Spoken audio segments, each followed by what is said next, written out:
When I got engaged, I kept my $1.2 million estate hidden, just in case. 2 days after the wedding, my sister came over smiling with Dad and said, "We signed the house into my name. Mom said you'd agree." I looked at them and said, "I never said yes." That night, I contacted the bank to review the papers. By morning, they stood outside the gate, holding boxes and crying. I didn't think they'd make it that obvious.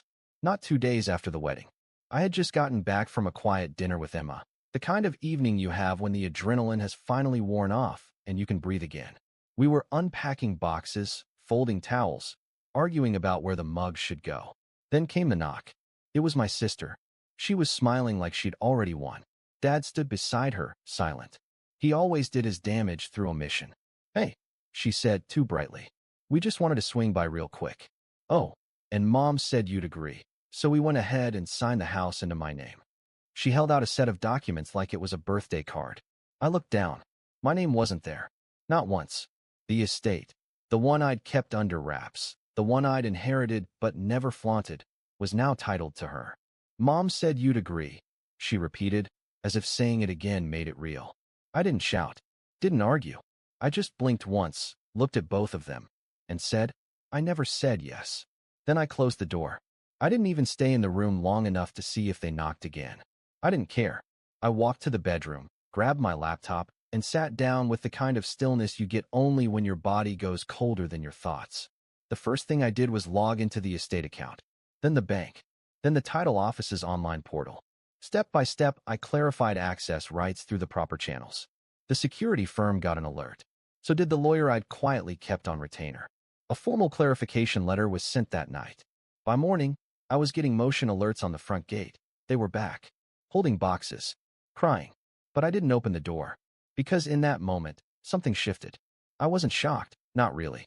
I was disappointed, yes, but more than that, I was done. I had come into this marriage thinking maybe now, finally, they'd respect the boundary between love and leverage. But this was proof. They saw me not as a brother, not as a son, but as a resource. They made their move, and I made mine. I didn't sleep that night, not because I was angry, but because my brain wouldn't stop showing me everything at once. It started with that phrase, "Mom said you'd agree." For words, for detonators. I stared at the ceiling while Emma slept, and one by one, memories started flooding in, all tethered to that same logic. Not logic, really, assumption. Entitlement. Manipulation dressed as family. When I was 12, I paid for a pizza with my saved-up allowance because Dad forgot his wallet. He never paid me back. At 16, I helped my sister fake a project so she could graduate. She never said thank you. At 24, I took a second job to help Mom cover her medical bills, only to find out she'd spent half of it on a spa retreat. And the worst part? I said nothing. I swallowed it, each time, thinking, it's just what you do for family. They'll see it someday. But they didn't. They saw a pattern, a loophole, a system they could exploit. I remembered the first time I was used, truly used, like infrastructure, like a walking account number. It was during Dad's business downer. I offered to help reorganize his files, just to keep him afloat. 3 weeks later, my name appeared on a loan application I never signed. When I confronted him, he laughed. "You've always had good credit," he said, like that explained everything. That night, I checked my own report. He had used it 5 times. All just to float something short-term. All unpaid. I remembered how my sister once asked for just a temporary login to one of my business tools. Said it was for her freelance work. I gave it to her. She sold it. She sold access to my private platform for $600 to someone I'd never met. I found out only when I was locked out of my own dashboard. I confronted her. She smiled and said, "It was just sitting there. You weren't using it. Just sitting there. Like my presents at holidays. Like my name on the deed. Like the $1.2 million estate I never once lorded over them." They didn't see me as a person. They saw opportunity. An open gate. Emma once asked me, months before the wedding, if I trusted them. I remember pausing too long before saying yes. She looked at me and said, "You don't trust them. You just feel responsible for them." And she was right. It all clicked, piece by piece. The jokes about me being the family wallet. The subtle cuts, like when Mom said at brunch, "We're just trying to be nice including you. You don't think you matter." And everyone laughed like it was clever. The house. That was the final chess piece. They thought I wouldn't fight. that I'd shrug and say okay, because I always had, because they'd trained me to. But what they didn't realize was that the silence they interpreted as weakness, that was the foundation of something far more dangerous, awareness. I wasn't blind anymore. I wasn't soft. I was watching the pattern form in high resolution. Mom never asked. She declared. Dad never defended. He disappeared. My sister never explained. She benefited. And every time I gave, it took like it was owed. I remembered being 8 years old, standing at the kitchen counter while Mom whispered to Dad, "He won't say no. He's easy." I wasn't even in the room in their minds. I was a tool. A default yes. And now? Now they'd put my name on something I hadn't touched, called it family business, signed something without discussing it with me. But they forgot something.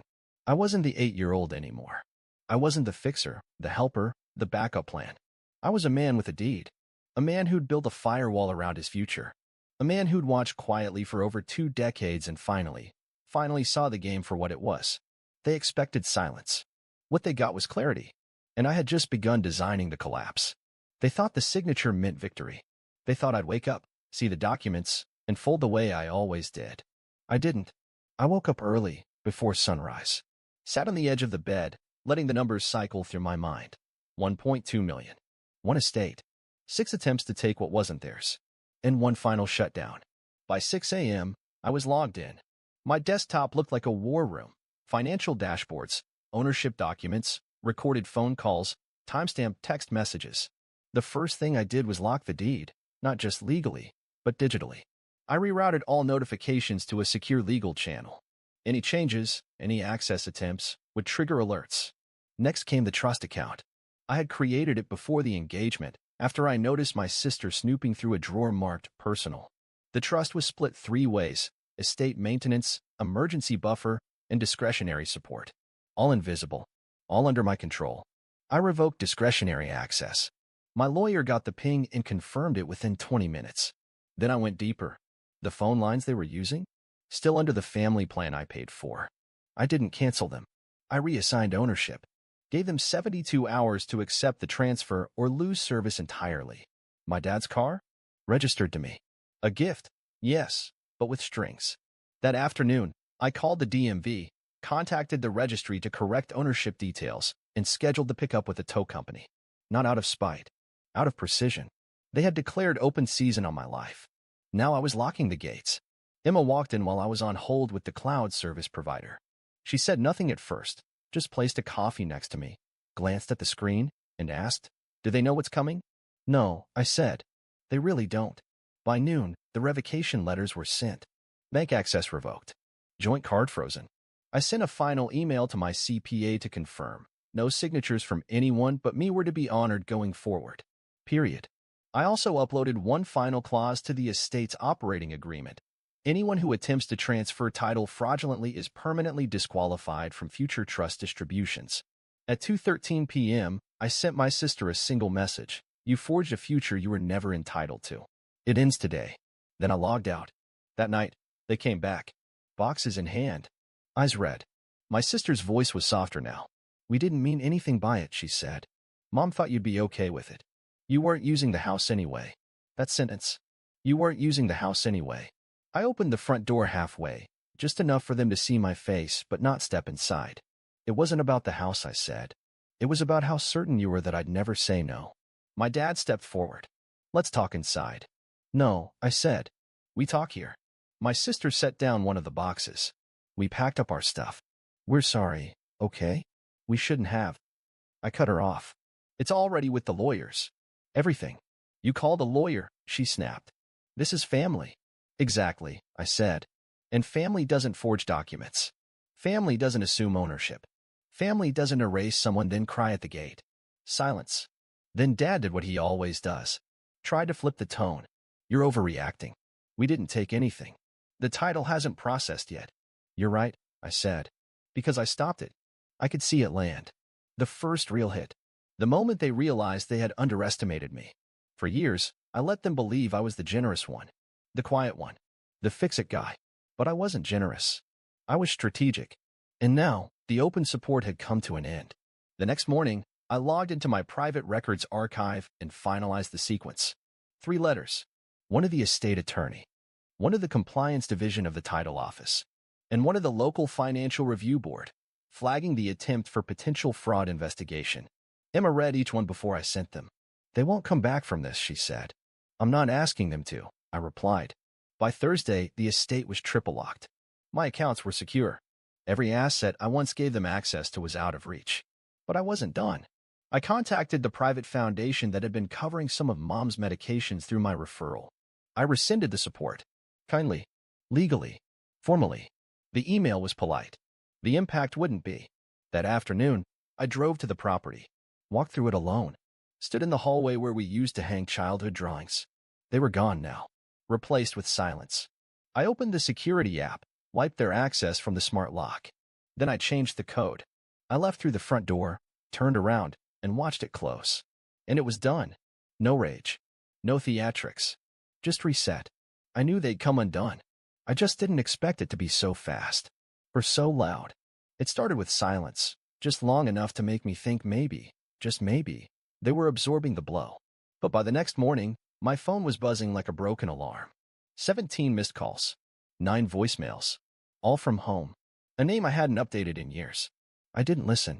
I forwarded the first voicemail to my lawyer. Then I turned on airplane mode and went back to breakfast. Emma watched me chew like I was waiting for something to explode. Do you think they'll show up again? I nodded. They don't know any other play. At 3:04 p.m., they came. Same street. Same driveway. Same fake humility in their posture. My dad stood with arms crossed, less like a father and more like a disappointed foreman. My sister paced in front of the gate, phone in hand, filming herself. I assumed it would end up on Facebook with some caption like, "You never know how cold someone is until you see them stop loving you." I watched from upstairs. I didn't move. Then came the shouting. My sister started first. Loud. Unhinged. You really think this is going to work? You think you're going to freeze us out and look like the victim? She threw something at the gate. A manila folder. It flopped onto the ground like a failed protest sign. You can't do this to your family, she screamed. I opened the window slightly and replied with one sentence. I didn't do this. You did. That lit the fuse. Dad stepped in. This isn't over. You don't get to just lock us out and pretend like you're clean. He was trembling, not with sadness, but with rage. Not the kind that comes from heartbreak, the kind that comes from losing control. He shouted things I hadn't heard from him since I was 13 and forgot to mow the lawn. You think you can treat me like I don't matter? He spat. You think because you've got money, you can treat us like garbage? You owe us. Those 3 words. You? Oh. Us. Emma appeared at the doorway behind me. Do they think this is helping their case? They think volume equals power, I said. They didn't see I had already moved on. At 6:12 p.m., the email started. The first was from Mom's account. The subject line, urgent. Let's be reasonable. I didn't even open it. The preview said enough. It's not too late to fix this before lawyers get involved. Too late? I forwarded it to my attorney. The second email came 10 minutes later from my dad's work account. A PDF attachment. Cease and desist. I laughed. They really tried to flip the script. Accused me of causing emotional harm, denying rightful access to jointly used assets, and my favorite, unlawful revocation of shared family property. It read like a sitcom written by someone who thought drama was the same thing as logic. My reply? I didn't send one. Instead, I drafted a response through my lawyer. 3 pages. Attached every legal document proving sole ownership. Included screenshots, login records, even a time-stamped photo of the property key handover from 2 years ago. We attached a closing paragraph. Your client has no legal claim. Any further harassment will result in further steps would be taken through legal consultation. This is your formal communication has been issued. By Friday, they lost the mask entirely. My sister went on Instagram Live. I knew she would. She cried on camera. Talked about betrayal. Said she'd never felt so heartbroken. Claimed she was being punished for being close to our parents. Her followers ate it up. Comments filled with emojis and "Stay strong, Queen." But I wasn't watching for drama. I was watching for mistakes. She made one. She accidentally flipped the camera during the live, showed the inside of my father's office, specifically the desk drawer where we'd kept the emergency binder. The one with all my account passwords. The one I locked and removed last year. Only they didn't know I'd taken it. My lawyer flagged it. Said if they touched anything, if they tried to impersonate me online, we could escalate to criminal charges. So we waited. It didn't take long. Sunday afternoon, my bank flagged a login attempt from an unrecognized device using an old recovery email tied to my dad's ISP. 2 minutes later, an attempt to access my digital trust dashboard failed. I locked everything. Again, reported the incident to the appropriate service provider. Sent it to the same legal team I'd put on retainer 3 years ago. This time, we attached a criminal cyber investigation trigger. At 10:27 p.m., Mom sent a text. Just 3 words. What have you done? I didn't reply. On Monday, it escalated again. A cousin called. One of the few I still liked. Hey, she said carefully. Your mom's saying you've gone off the rails. That you're destroying the family. I just said, she destroyed it. I just turned the lights on. That night, the group chat exploded. Apparently, my sister had sent screenshots of our estate documents to extended family, trying to spin the story. Claimed I'd stolen shared wealth. Claimed I was emotionally unstable. Even sent a cropped email from me, one she'd clearly altered. But she wasn't smart enough to crop the timestamp. The real version existed, and my lawyer had it. We compiled everything. Falsification, slander, illegal access attempts. We sent a formal notice. Any further public defamation will result in a lawsuit. You have 72 hours to retract all statements and issue written apologies, or we file. That night, my dad texted again. Just one line. You're turning your back on blood. My reply? I'm stepping away from those who only took. The next morning, Emma and I went out for breakfast. A quiet diner. No phones. No noise. Just sunlight and pancakes. I looked at her and said, I think the storm's almost over. She smiled. No, it's just moving over their house now. They shaped a version. I share the truth. It started with a whisper campaign. Cousins I hadn't spoken to in months suddenly sent messages like, I heard things got complicated, but maybe you should call your mom.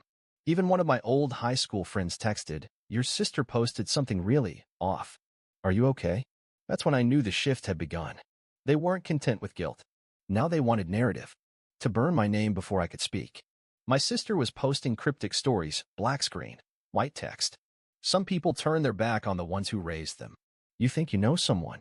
Mom posted an old photo of the 5 of us, captioned, before money changed everything.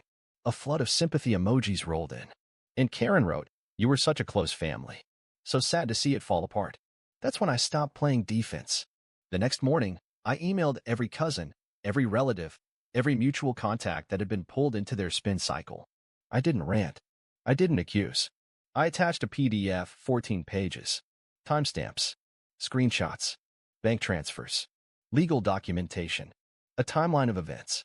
And one message at the top. You're free to believe what you want. But this is what actually happened. I didn't explain anything beyond that. Just signed it with my name and let the silence do its work. It didn't take long. By noon, 2 cousins replied. I had no idea. One of them even forwarded me a private message my sister sent, asking them to ignore whatever Mike says, he's spinning it. That one got flagged and passed to my attorney. At 3:42 p.m., I got an unexpected call from an old manager of my sister's. I hadn't spoken to her in years. She said, I know this is awkward, but she listed you as a professional reference, and after reading what's floating around online. She trailed off. I didn't rescue her. I just said, I'd be careful putting anything in writing on her behalf. By 5 p.m., I was on the phone with the family's old accountant, the one I'd looped back in after finding the forged paperwork. He said quietly, they're cracking, Mike. You were right. There are gaps in every story they told. And the digital logs you provided, devastating. He paused. You want to press charges yet? I didn't answer right away. Because this wasn't about revenge. It wasn't even about punishment. It was about ending the game. So I said, not yet. But we go public. That evening, I met with my lawyer. We crafted a public statement, concise, professional, factual. No adjectives. Just data. Dates, actions, confirmed outcomes. We cited the forged title transfer, unauthorized financial access, and recent slander. We uploaded it to a neutral platform, then linked it via a personal post. When someone uses silence to rewrite history, sometimes the only response is truth. Here's mine. The post didn't go viral. It reached a wide audience quickly. By midnight, over 11,000 views. Hundreds of comments. Not all supportive, but enough. Enough for the balance to shift. Enough to stop their narrative in its tracks. The misunderstandings began to surface. The next morning, the CPA messaged me. They've gone quiet. At 11:17 a.m., I got a call from a private number. I let it go to voicemail. It was my mom. Her voice was soft, small. We didn't know it would go this far. Please call me. I didn't.